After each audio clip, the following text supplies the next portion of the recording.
for this talk shit, Mr. Barra, I am going to try a tune called the Roscommon Reel. Well known tune. Notes widely available on the internet, and we'll have a shot of it. So, great tune.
So just going to slow very, very much slow down, slow completely down. I'm just going to, I'm not going to do all ornamentation. There's loads of different types of ornamentation you can do. There's tons from your standard grace notes, rolls. You've got double octave playing. You can use the bellows as a kind of a rhythm. You can also put in pauses. Don't always think about putting in ornamentation. There's some lovely styles where it's and look, I'm not the most wonderful concertina player in the world, or far from it. In fact, I don't play that much anymore in terms of sessions or anything. I don't have that much interest in terms of playing in sessions. But I am using this YouTube channel just to put up tunes that I played over the years. So in terms of the ornamentation, there's some lovely styles out there where you don't put in that much ornamentation, leave a lot of space between the notes, but ornamentation is they're just tricks. So so for example, I'm double octave playing on the low E's if you have it on your concertina, and again I'm making the assumption that you know your concertina well. I can't do that. Concertinas are set up differently in terms of the fingering system. So, but you should just write out. You should know the finger layout of your concertina. You should know the way the notes are laid out, where your accidental notes are in general. So for example, like in a lot of tunes, I'm playing all my high Ds on the left hand side and the high E's on the left hand side. When I first started the concertina, I did the opposite, and I was playing it almost like an accordion, whereby I was using my high Ds and high E's on the right hand side. Much more efficient to use them on the left, the high Ds and the high E's and on the left hand side. And of course, if you start applying that out to all your notes, then you realize that, well, you've got an A, you've got three A's on the right hand side, you've got an A on the press, which you can double octave play from time to time when needed, and you've got an A on the right of the first finger, and you also have got one on the inside things. Same with B's, C's. So again, you just use what you have on the concertina, whatever way the concertina is laid out. Know your concertina, know how it's laid out, and then work around that. And that's where a lot of the ornamentation and tricks come from. And again, it's up to your own personal style as well. So, so for example, first part, I use grace notes, BDB, a lot in tunes. So it's just an example. You've got a kind of a roll cran there on the F sharp, which simple. Look, it's a modified one. I'm playing F sharp, D, high D.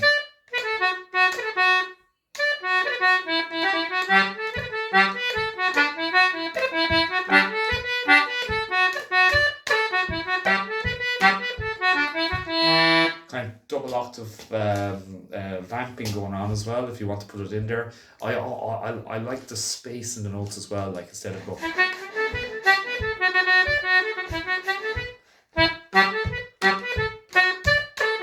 I like that kind of staccato type of playing as well, rather than the legato. And I might be using the wrong terminology there, but I look at the music as a kind of a wave structure where there should be pauses or and little high parts and troughs. And I don't mean in terms of the frequency of the notes or the high notes. I'm talking about the just almost something unexpected for the listener to hear. So I'm just going to play the tune very slow.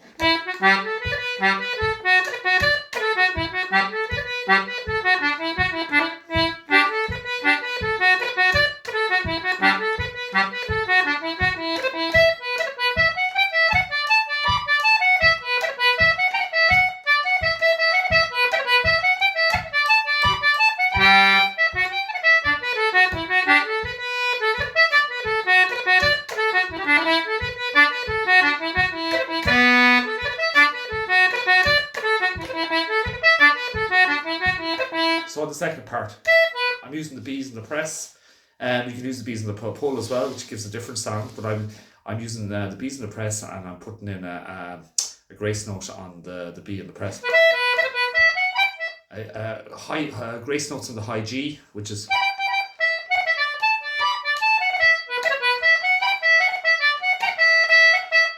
Loads of grace notes on the high E's, and you've got that kind of triplet going on as well.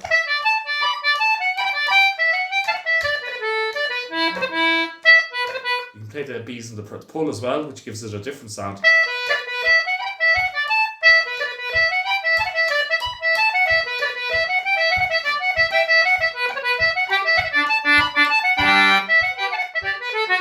So whatever fingering you use will change the sound of the ornamentation and change the sound of the tune as well, which is great. Third part.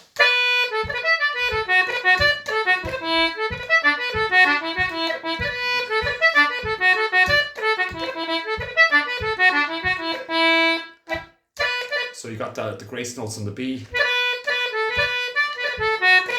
You got that elongated roll on the F sharp.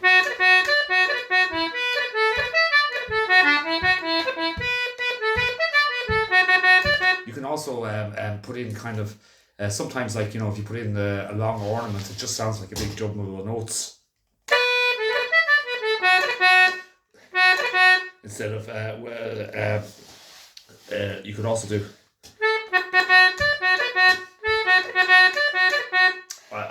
So give that kind of a stuttering sound.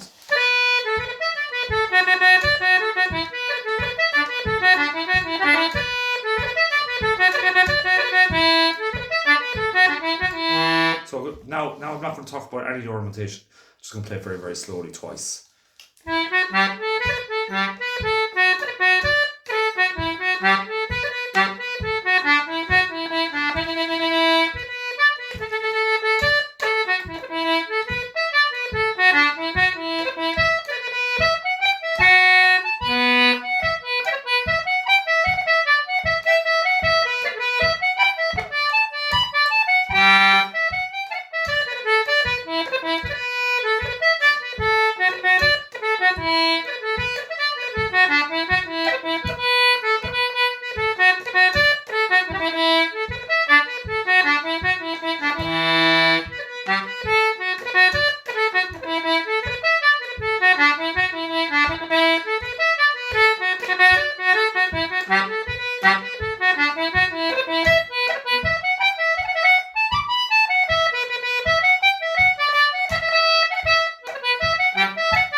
the last two times I played the tune, I took all the ornamentation out except for double octave playing. So look, there's so much you can do with the tune, and it's up to your own personal taste. And again, there are loads of tricks out there. There's loads of workshop teachers, loads of performers out there that are on YouTube. As much as possible, listen. Look, especially if you don't have access to teachers, and they're absolutely brilliant. The amount of the standard is really high across the world. So, and you just keep going, muddle on as you're learning. So this is the tune now.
Okay, again, experiment as well. So there I took out all the ornamentation on the last time I played it there and just used the bellows kind of to accentuate and perpetuate out the rhythm. So, Roscommon reel, best of luck, and keep going.